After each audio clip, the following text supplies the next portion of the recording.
Hello student, मैं पूजा।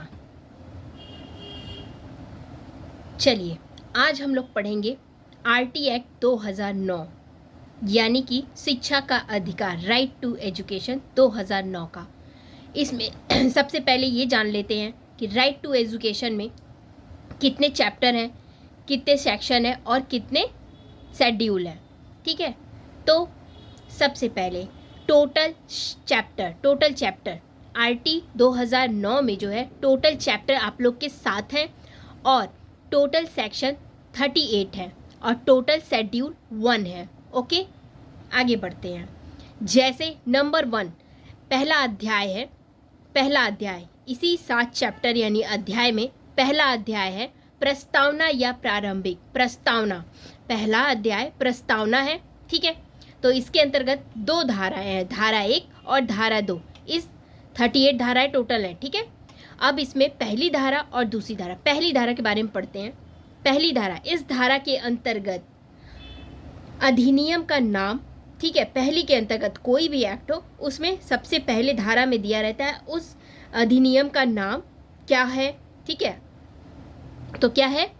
शिक्षा का अधिकार। ठीक है, 2009 का नाम, उसकी लागू होने की तारीख तथा उसका पूरा विस्तार कि वो इन इंडिया में कहाँ तक उसका विस्तार है। ठीक है, ओके, तो ये नंबर 1 में क्या क्या चीज़ें दी रहती हैं, शॉर्टकट में याद रखिएगा। फर्स्ट वाले में लागू की डेट दी रही रहती है, तारीख दी रहती है, यानी कि कब लागू हुआ था आरटी 2009, तो ये लागू हुआ था 1 अप्रैल, ये इंपॉर्टेंट डेट है, 1 अप्रैल 2010 को लागू हुआ था। ठीक है, आगे बढ़े।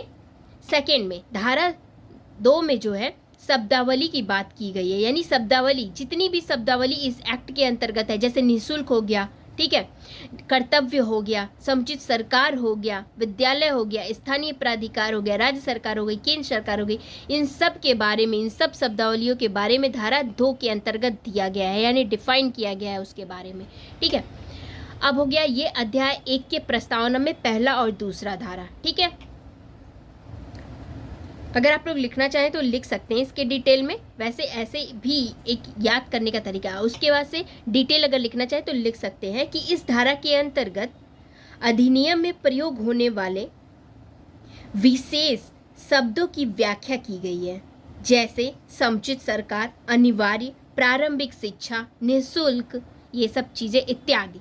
ओके स्टूडेंट, आगे बढ़ते हैं। अध्याय 2 क्या कहता है? अध्याय 2 अधिकार की बात करता है। अध्याय 2 अधिकार की बात करता है। ठीक है, अधिकार के बारे में दिया गया है, तो आ जाइए। अधिकार कैसा अधिकार? निःशुल्क एवं अनिवार्य शिक्षा का अधिकार अधिनियम दिया हुआ है, तो इसके अंतर्गत है। अधिकार से याद रखिएगा चैप्टर 2 में अधिकार की बात की गई है, यानी धारा, अब चैप्टर 2 के अंतर्गत 3, 4, 5 धाराएं आती हैं। ठीक है, 3 धाराएं हो गई, यानी 3, 4, 5, यानी धारा 3 क्या कहता है? ये बात करता है निःशुल्क का शिक्षा अधिकार, निःशुल्क शिक्षा अधिकार की बात करता है। कौन सी धारा? धारा 3 बात करती है। ठीक है, और धारा 4 क्या बात करती है? धारा 4 जो है उम्र के अनुसार जो है प्रवेश दिया जाएगा। अभी तक तो कहीं नहीं था कि उम्र के आधार पर दिया जाएगा, किसके आधार, तो इसमें बताया गया कि उम्र, जब भी बच्चे का प्रवेश लिया जाएगा किसी भी क्लास में, तो वो जो है उम्र के, एज के अनुसार दिया जाएगा। ये धारा का कौन सी बात करती है? धारा 4 बात करती है। ठीक है, 5 में क्या दिया है? ट्रांसफ़र सर्टिफिकेट का अधिकार की बात की गई है। चलिए अब डिटेल में देखते हैं कि धारा 3 निःशुल्क का अधिकार। ठीक है, निःशुल्क शिक्षा का अधिकार, निःशुल्क शिक्षा का अधिकार है ये। ठीक है, आ जाइए। इस धारा के अंतर्गत 6 से 14 वर्ष के बच्चों को निःशुल्क और अनिवार्य शिक्षा प्रदान करने के लिए कहा गया है। किसमें? धारा 3 में। ठीक है स्टूडेंट, आप लोग लिखते भी चलिए। धारा 4 बात करता है किसकी? धारा 4 उम्र के अनुसार प्रवेश। कैसे? जैसे बालकों को विद्यालय में प्रवेश उनकी योग्यता के आधार पर नहीं, पहले होता था योग्यता के आधार पर दिया जाएगा, तो योग्यता के आधार पर नहीं बल्कि आयु, एज के आधार पर ही दिया जाएगा। ठीक है, 5वें में क्या बात करता है? इस धारा के अंतर्गत बालकों को एक विद्यालय से किसी अन्य विद्यालय में स्थानांतरण का अधिकार होगा, कि वो एक विद्यालय में है, कोई प्रॉब्लम हुई तो दूसरे में स्थानांतरण का उसके पास अधिकार होगा। ये धारा 5 में बताया गया है। चलिए आगे बढ़े। अध्याय 3 अध्याय 3 किसकी बात करता है? अध्याय 3 कहता है कर्तव्य की बात करता है, ठीक है। चैप्टर 3 जो है वो किसकी बात करता है? कर्तव्य की बात करता है, जिसमें किसके कर्तव्य की? समुचित सरकार के कर्तव्य की बात करता है चैप्टर 3, अध्याय 3। अब इसके अंतर्गत धारा 6 है विद्यालय स्थापित करना। धारा 6 में बताया गया है विद्यालय कैसे स्थापित किया जाएगा। इसके अंतर्गत सुनिएगा जरा ध्यान से। मैदानी भागों में यानी देखिए शिक्षा को सर्वसुलभ बनाने के लिए, शिक्षा को सर्वसुलभ बनाने के लिए मैदानी भागों में प्रत्येक 1 किलोमीटर पर, प्रत्येक 1 किलोमीटर पर एक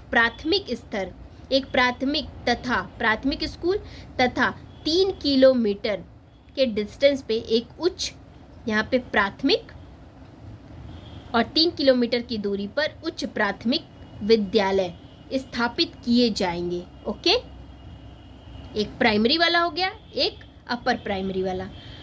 ओके, आगे लेकिन इसी में बताया गया लेकिन पठारी भागों में प्रत्येक 3 किलोमीटर पर, जो पठारी जैसे मैदानी और पठारी में बांट दिया गया है ना, तो पठारी इलाकों में जो है वहाँ पे प्रत्येक 3 किलोमीटर पर प्राइमरी विद्यालय और 5 किलोमीटर पर उच्च प्राथमिक विद्यालय स्थापित किए जाएंगे।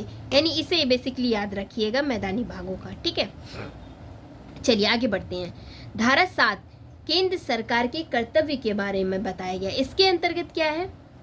इस धारा के अंतर्गत शिक्षा पर आए पूरे खर्च का 65% यानी कि कुछ राज्य सरकार कुछ केंद्र सरकार वहन करेगी। यानी कि 65% जो है वो सेंट्रल गवर्नमेंट करेगी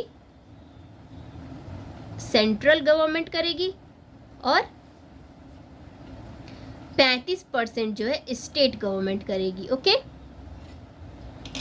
कौन करेगा? स्टेट गवर्नमेंट 35%, 65% सेंट्रल गवर्नमेंट और 35% स्टेट गवर्नमेंट। ओके, ये हो गया केंद्र सरकार के कर्तव्य और राज्य सरकार के कुछ बहुत। तो ठीक है, अब आगे बढ़ते।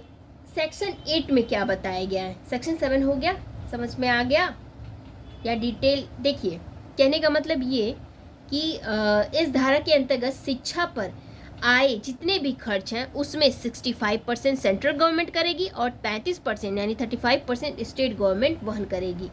ठीक है, वहीं कहीं पे अलग भी है, पूर्वोत्तर राज्यों में बोला गया है ये कि शिक्षा पर आए पूरे खर्च का 90% सेंट्रल गवर्नमेंट करेगी और 10% जो है स्टेट गवर्नमेंट करेगी। ऐसे हर जगह का, तो इतना 65 और 35 का रेशियो याद रखिएगा। ओके स्टूडेंट, चलिए आगे बढ़ते हैं। ये हो गया 8। धारा 8 क्या कहता है? धारा 8 राज्य सरकार के क्या करता है? इसके अंतर्गत क्या? इस धारा के अंतर्गत समुचित सरकार यानी राज्य सरकार, समुचित सरकार के कर्तव्य की बात की गई है। यहाँ समुचित सरकार का मतलब होता है केंद्र और राज्य सरकार तथा स्थानीय सरकार की अंतर्गत आता है। मेन एक पॉइंट में केंद्र सरकार की बात किस में की गई है? 7 में की गई है। स्थानीय सरकार राज्य सरकार की बात किस में की गई है? 8 में की गई। स्थानीय प्राधिकार की बात की, कर्तव्यों की बात की गई है, 9 में की गई है। ठीक है, आगे बढ़ते हैं। 10 में क्या दिया गया है? 10 में बताया गया माता पिता के क्या कर्तव्य होंगे। ठीक है, इसके अंतर्गत जिम्मेदारियां क्या होंगी, यानी इस धारा के अंतर्गत माता पिता अथवा संरक्षकों को कर्तव्य एवं जिम्मेदारियों की बात बताई गई है। यानी माता पिता के कर्तव्य की बात धारा 10 में बताई गई। 11 में पूर्व विद्यालयी शिक्षा की व्यवस्था की बात की गई है। 11 में जो है वो पूर्व विद्यालयी शिक्षा की व्यवस्था की बात की गई। 11 में क्या बताया गया? पूर्व, यानी इस धारा के अंतर्गत राज्य सरकार को यह जिम्मेदारी दी गई है कि वो अपने यहाँ 6 वर्ष से कम उम्र के, कितने? 6